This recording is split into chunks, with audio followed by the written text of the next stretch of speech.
2024, the year superhero movies died. First off, I'm Angeles.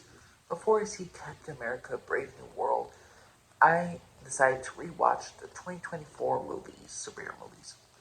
And there are exactly 7 of them. And the thing is, though, when I watched all 7 of them, I gotta be really honest with you, that has to be the worst year of superhero movies of all time. 7 films, 4 are terrible, 3 are just like they got to nostalgia and it was good. The reason why these films suffered so much is because there was so much potential. Let's look at Madam Web.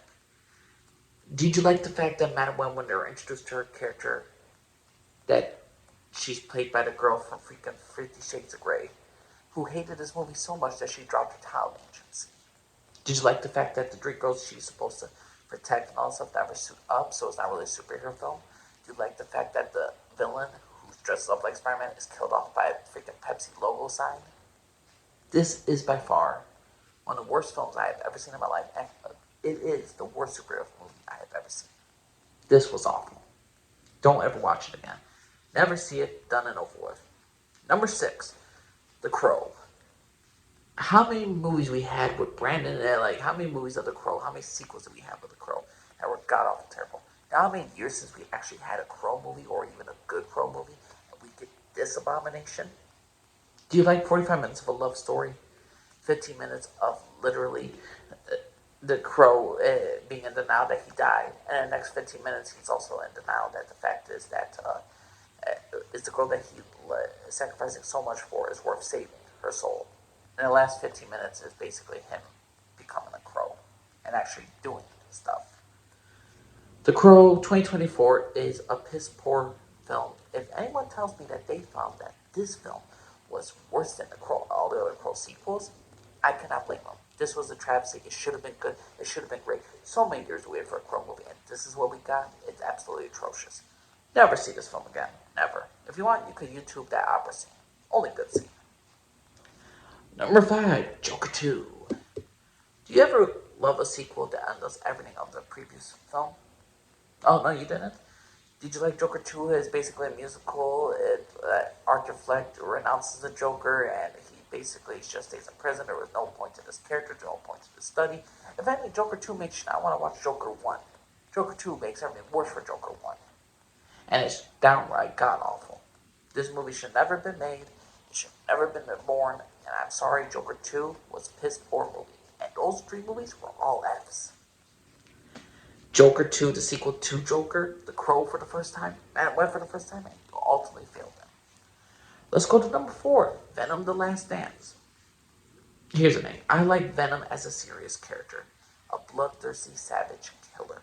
I love Venom as that in the comics. I love that vicious side to Venom. I don't like the happy-go-lucky comedy Venom, the anti-hero Venom. I don't care for the last 2 Venom films, but this film was just, ugh. I mean, do you like the fact of the plotline where Venom is being chased by a freaking alien monster that could only come after him when he's in full symbiote suit? But he decides to, screw that, I'm gonna dance with Mrs. Chen. No. Just no. Venom the Last Dance was a dumb, fun movie that had a little bit of sense with the plot, but overall, I just couldn't care for it. An hour and 30-minute movie, you could see 5 minutes. There's no point to Venom The Last Dance. It was downright disappointing, downright over the top, goofy, dumb, silly. It's a D. If you want to turn your brain off to enjoy this film, go right ahead, but I cannot enjoy this film, to be honest with you. Number 3, Kraven the Hunter. I know a lot of people hate Kraven the Hunter, but I don't understand why. We actually get some storyline. We actually get some dialogue. We actually get a plot that makes sense. Kraven's brother is kidnapped. He has to go rescue his brother. The reveal of who actually kidnapped the brother made the ultimate sense.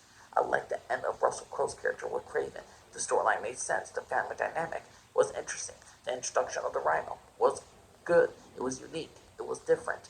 I got it in my blood. I got it in my guts. I got a rated R movie. The accent was a bit off, but overall, not the worst film I've ever seen in my life. It's actually a pretty decent superhero film. This is 10 times better than Joker 2, 10 times better than The Crow, 10 times better than Madam Web, and it's definitely better than freaking Venom The Last Dance. For an epic conclusion of Venom, terrible film. For an introduction to Kraven, you can have worse introductions for superheroes. Completely. So Kraven Hunter, Underrated film to me. Not a bad film. But I know a lot of people hate it, but I think people are just nitpicking and they just want to hate the film to hate the film. Number two, Deadpool and Wolverine. It's nostalgia. It's just pure nostalgia. This is the goodbye love letter to Fox, to the Fox universe. I like Deadpool. I like Wolverine. I love the return of Hugh Jackman. I like the overall nostalgia bits. I like the action scenes. The story doesn't really all too much make sense, and in all reality, you just need to see the last 45 minutes. Overall, Deadpool and Wolverine, no true surprises for me, no true shocking moments, but I still had a smile on my face at the end of the day. It was a unserious, funny, good time movie, which we all knew they weren't going to kill off Wolverine. They weren't going to kill off Deadpool. Either way, I enjoyed the shit out of this movie. I love Deadpool and Wolverine. It's great, nostalgia, fun, good time. It's a B film. It's a good time. It's a good time, not a great time. My number one pick is Hellboy the Crooked Man. Yes, Hellboy the Crooked Man. And why? Because this film, even with such a low budget, had more creativity, more vision of what they wanted in a film. If this film had the budget of the big blockbuster as Deadpool, Wolverine, Kraven the Hunter, Venom, Last Dance, this could have been watched all over the world and all the other stuff. This film had a limited release, not so many people saw this film, and overall, I enjoyed Hellboy the Crooked Man a lot more than I expected it to. Good horror, good storytelling, good action. What's not to love about Hellboy the Crooked Man? I mean, it was a good horror type superhero film, a good horror type comic book film. I overall enjoyed it. Did I mind the look of Hellboy? Not really. But overall, budget, who you're going to cast, what you got to look at the timing, and everything else, they did great with what they had, and overall, I find this a good film. So, that's my ranking of the 2024 superhero movies, and the fact is, I'm going to see Captain America Brave New World, and the fact of the matter is this.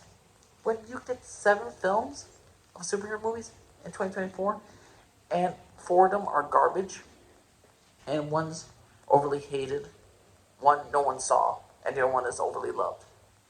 In all reality, people probably saw 6 of these films because no one really saw Hellboy the Crooked Man. People that saw Man Web hated it. They hated The Crow. They hated Joker 2. Venom Last Dance is just pure nostalgia. It was just pure, like, the same old, same old. Kraven the Hunter was a disappointment for people. And Deadpool Wolverine was just pure nostalgia. So 2024 superhero movies, I have no doubt about it. 2024 was the year that superhero movies were absolutely at their lowest. And this overall was just downright disappointing. And now that I'm going to see Captain America Brave New World, I'll probably do a new ranking of top 4 Captain America films. But what's your personal opinion, everybody? Did you think 2024 was a great year for superhero films? It was a terrible year for superhero films. What's your favorite film of 2024 for superhero films? Please know what y'all think. Please subscribe to everybody. Bye bye.